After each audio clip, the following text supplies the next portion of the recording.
سورت بقرہ ہی کے اندر آخری جو 2 آیات ہیں جن کی پہلے آپ کے سامنے فضیلت رکھی کہ آسمان سے ایسا فرشتہ لے کے آیا جو کبھی نہیں تھا اترا. رسول اللہ صلی اللہ علیہ وسلم نے کہا یہ 2 آیتیں جو صرف 2 آیتیں صبح آپ کے سامنے رکھا 10 آیتیں پڑھنے والے کو غافلوں سے نکال دیا جاتا ہے. اگر صرف 2 آیتیں پڑھ لے، صرف 2 آیتیں، صحیح حدیث کے الفاظ ہیں یہ 2 آیتیں ساری رات کے لیے اس کو کفایت کر جائیں گی. اب محدثین نے یہ جو کفایت کا لفظ ہے اس کی ٹرانسلیشن کی ہے. کفایت کر جائیں گی سے کیا مراد؟ محدثین نے لکھا مراد یہ ہے ایک بندہ ہر روز رات کو تہجد پڑھتا تھا، ایک بندہ ہر روز رات کو کئی 100 آیات کی تلاوت کرتا تھا، ایک بندہ ساری رات اتنے سپارے پڑھتا تھا. اب ہوا کیا، ایک دن اس کو نیند آ گئی، وہ جلدی میں تھا، وہ کچھ نہ پڑھ سکا، صرف ان 2 آیتوں کی تلاوت کر لی. یہ آیتیں اس کو کفایت کر گئیں کہ اس کے نامہ اعمال میں ساری رات کا قیام لکھ دیا جائے گا، جتنے وہ سپارے پڑھتا تھا لکھ دیے جائیں گے، جتنا وہ عمل کرتا تھا لکھ دیا جائے گا. اور دیگر محدثین نے یہ بیان کیا کفایت سے مراد یہ ہے کہ جمی بیماریوں کے، جمی مخلوقات کے شر سے اللہ اس کے لیے کافی ہو جائے گا صرف یہ 2 آیتیں پڑھ لینے سے. اور صحیح حدیث کے الفاظ کے ہیں جو بندہ یہ 2 آیتیں ہر روز رات کو پڑھتا ہے کتنے دن؟ صرف 3 دن. سورت بقرہ کی روایت تھی 40 دن، سورت ہے بھی بڑی، 40 دن جس گھر میں تلاوت ہو اگر آپ نہیں کر سکتے آپ اس کو گھر میں لگا لیں. 40 دن جتنا مرضی پرانا جادو ہو، جتنا مرضی پرانا تویز ہو، جتنی مرضی بندش ہو، کوئی بھی آپ سلسلہ سنیں، آپ 40 دن لگاتار اپنے گھر میں سورت بقرہ کی تلاوت کر لیں یا چلا لیں سی ڈی کے اوپر، کیسٹ کے اوپر، اس گھر میں شیطان اور جنات کا اثر ختم ہو جاتا ہے. اور اگر کسی بندے کے پاس یہ وقت ٹائم نہیں، اول تو کرنا چاہیے، کیا مسئلہ ہے؟ لگا دو. گھر میں کوئی ڈیوائس ہے اس کے اوپر لگا دو، کیا مسئلہ؟ گھر میں چلنی چاہیے. اپنے گھروں کو قبرستان مت بناؤ، ادھر تلاوت ہونی چاہیے. یہاں سے یہ بھی ثابت ہوتا ہے کہ قبرستان میں تلاوت نہیں ہونی چاہیے، گھروں میں ہونی چاہیے.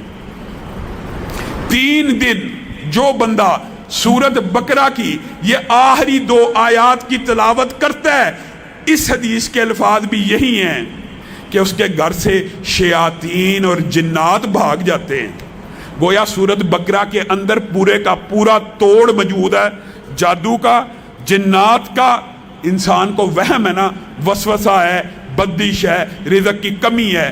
سورت بقرہ کی تلاوت گھر میں لگائے، نہیں لگا سکتا، یہ آخری 2 آیتیں یاد کرے، کیونکہ نبی کریم نے ان کی اضافی فضیلتیں بھی بتائی ہیں کہ اس کے اندر جو مانگا جاتا ہے نبی کریم نے کہا وہ اللہ عطا کر دیتے ہیں. آگے چلیے، قرآن پاک میں سورت کہف ہے. آپ نے اور میں نے اپنا یہ معمول بنانا ہے کہ جب بھی جمعہ آئے اس کی تلاوت کرنی ہے. احادیث میں یہ بات ملتی ہے کہ سورت کہف ایک جمعے سے لے کر دوسرے جمعے کے مابین جتنے دن ہیں ان کو نور اور روشنی سے بھر دیتی ہے. کس کے لیے؟ جو اس کی تلاوت کرتا ہے. اور پھر پہلی 10 آیات جو یاد کر لیتا ہے وہ دجال کے فتنے سے محفوظ رہے گا. اتنا بڑا یہ فتنہ ہے جس سے ہر نبی نے پناہ مانگی ہے. آپ یہ دیکھیے، ایک چھوٹا سا وائرس، ایک چھوٹا سا کرونا کتنا بڑا فتنہ بن گیا ہے. WHO کے پوری دنیا غلام بن گئی ہے. دجال اتنا بڑا فتنہ ہوگا، وہ تو شعبدہ بازی کرتے ہوئے کہے گا اگر میں یہ تمہارے آباء و اجداد قبروں سے نکال دوں، زندہ کر دوں، مان لو گے مجھے رب؟ لوگ کہیں گے پھر تو واقعی رب ہوگا. اور وہ شعبدہ بازی سے اپنے ہرکاروں اور شیاطین کی مدد سے اپنے شیاطین کو ان کے والدین کی شکل دے کے قبروں سے زندہ کھڑا کر دے گا. اتنا بڑا فتنہ ہوگا. اور وہی شخص اس کے فتنے سے بچے گا جو سورت کہف کی پہلی 10 آیات پڑھ حفظ کر لے گا نا. دجال آ بھی جائے اس کو صاف پتہ لگ جائے گا کہ یہ دجال ہے، یہ رب نہیں ہو سکتا. تو آپ سب اس کی یاد کی کرنے کی بھی کوشش کریں. اور جہاں تک تعلق ہے سورت یاسین کا، بعض لوگ یہ سمجھتے ہیں کہ سورت یاسین کی کوئی فضیلت نبی کریم صلی اللہ علیہ وسلم سے مروی نہیں ہے. یہ بات درست ہے، ضعیف حدیث ہے، لیکن ایک صحیح سند کے ساتھ سنن دارمی میں عبداللہ ابن عباس کا ذاتی فتویٰ موجود ہے. اور جب کوئی صحابی کسی ثواب کے بارے میں ذاتی فتویٰ دے نا، وہ حکماً مرفوع ہوتا ہے. اس بات کا کیا مطلب ہے؟ اس بات کا مطلب ہوتا ہے صحابی اپنی طرف سے کسی صورت کی فضیلت اور منقبت بیان نہیں کرتا، اس نے لا محالہ یقینی طور پہ رسول اللہ سے سنی ہوتی ہے، بس وہ اس بات کو رسول اللہ سے منسوب نہیں کر رہا، وہ خود بیان کرنا شروع ہو گیا۔ اس کو جس بھی وجہ سے، اس نے کیا وجہ ہے کہ رسول اللہ کی طرف منسوب نہیں کی، یہ اللہ جانتا ہے۔ لیکن جب عبداللہ ابن عباس کہتے ہیں کہ سورۃ یاسین صبح پڑھنے والا شام تک اس کی برکات اور اللہ کی برکتوں میں گھر جاتا ہے، اور شام کو پڑھنے والا صبح تک اللہ کی برکتوں میں آ جاتا ہے، تو یہ حدیث، یہ روایت حکماً مرفوع ہو جاتی ہے۔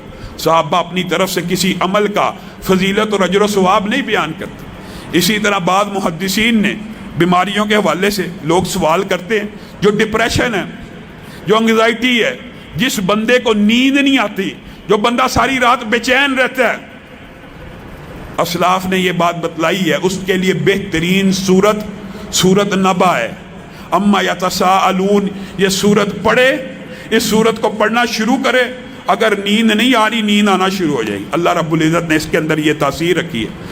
سورتوں کے اور بہت فضائل ہیں، میں مختصر کر کے آپ کے سامنے رکھ رہا ہوں، اور سورت رحمان کے حوالے سے یہ تجربہ، جتنے مودی امراض ہیں اس کے اوپر سورت رحمان کا دم کیا جائے، یا بندہ تلاوت کرنا شروع کرے یا سننا شروع کر دے، اللہ تعالیٰ اس کو شفا دیتا ہے۔